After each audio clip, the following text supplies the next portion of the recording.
Okay, let's just discuss splenic trauma. First, I will like to talk about the grades because they're not written in Dogger, and they always one MCQ mostly comes from splenic trauma, or they can also give a question in general surgery also, and also they can ask you in Viva. So, what are the grades? The grades are basically five grades of splenic trauma, and we classify them based on how much contusion is present and how much laceration is present. Now, in grade one, either there is less than 10% hematoma or there is less than 1 centimeter laceration. Any one of these means that this is grade 1. In grade 2, there is 10 to 50% of hematoma, and laceration is of 1 to 3 centimeter. And in grade 3, more than 50% of size of hematoma is present and laceration is more than 3 centimeter. And then in grade 4, there is more than 25% devascularization or a major hilar injury. And in grade 5, there is a complete devascularization, and we also call it a plain, a simple hilar injury, and we also call it as a shattered spleen. So these are the five grades of splenic trauma. Now this can be an essay question, okay, from the in S2 from the abdomen, or in S1 in general surgery they can ask you that what is the approach to splenic trauma, how are you going to classify this, how are you going to manage it. So basically this is the basic algorithm. So if a patient with splenic trauma comes to you, either you are going to see whether the patient is unstable or stable. An unstable patient is of course going to be vitally unstable or in shock. So if the patient is unstable, you are going to do a splenectomy, hands down. Okay, no other treatment is going to save the patient. So in unstable patient, you're going to do a splenectomy. Now, if the patient is stable, you have time for a CT scan, for a contrast enhanced CT, so you can have a much better look at the abdomen. And now classify the injury, whether it is a pseudoaneurysm on contrast enhanced CT or a subcapsular hematoma, okay, or whether there is a control leak of the contrast from the hilum, or you can say that classify it.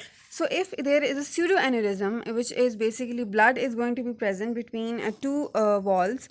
So in case of pseudoaneurysm, the first line is non-splenectomy, the first line is angioembolization. Okay, this is what you are going to prefer. But if it fails, then absolute treatment of choice is splenectomy. Okay, and now in case of subcapsular hematoma, the subcapsular hematoma is basically almost less than 10% of hematoma.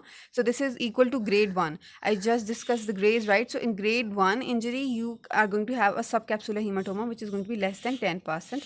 So the thing about this is that this hematoma can rupture anytime. Risk of rupture, okay, it can rupture anytime. Okay, there's a rupture risk, and it keeps on oozing slowly, so it can lead to excessive blood loss, but it's going to be slow, so it's lethal. Now you won't notice.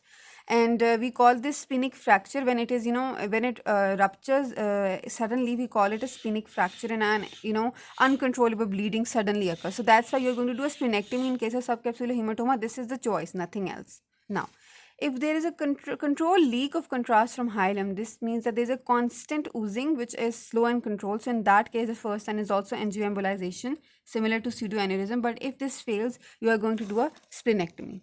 Okay. Now, so I just talked about the grades, a while ago. So if the grade is 1, 2, or 3, which is, if there is less than 10% of hematoma, 10 to, 30, 10 to 50%, or more than 50%, okay? Less than 10, 10 to 50, or more than 50% of size of hematoma, if you are classifying it based on contusion, and in that case, conservative management can be done. But if it is either grade 4 or grade 4 is more than 25% devascularization, and grade 5 is complete devascularization or shattered spleen, then you have to do splenectomy.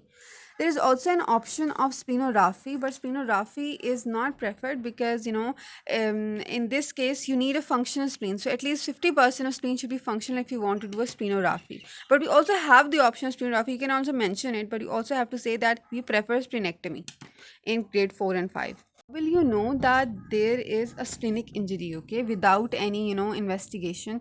What signs are going to be there in the scenario? So there is going to be this balances sign, I don't know how to pronounce this, the Keher sign, and the latent period of bandit is going to be there in Seiges's tender point. So these are the four things regarding spleen trauma that you should know. Okay, so since we know that spleen is on the left side, so if there is dullness on the left side, and this is non-shifting, Okay, non-shifting dullness, that when you change the position of the patient, the percussion note still stays dull, then that is known as the balances sign, and this is, a telltale of splenic trauma. Now always remember that if there was, fluid due to any other reason, let's say ascitic fluid, then in that case it would the dullness would shift when we would ask the patient to change the position, but in this case it is non-shifting. Okay, and then in Keher sign, what is going to be there, that there's going to be a left shoulder pain, okay, and due to the phrenic nerve irritation which is present near the diaphragm, near the spleen. And then what is latent period of bandage? So basically, it is a delayed presentation of subcapsular hematoma. As I mentioned before in the management algorithm, that subcapsular hematoma is basically grade 1. Okay, and this is something that is very dangerous because initially the patient is normal, but it suddenly ruptures. Okay, and when it suddenly ruptures, the patient becomes unstable.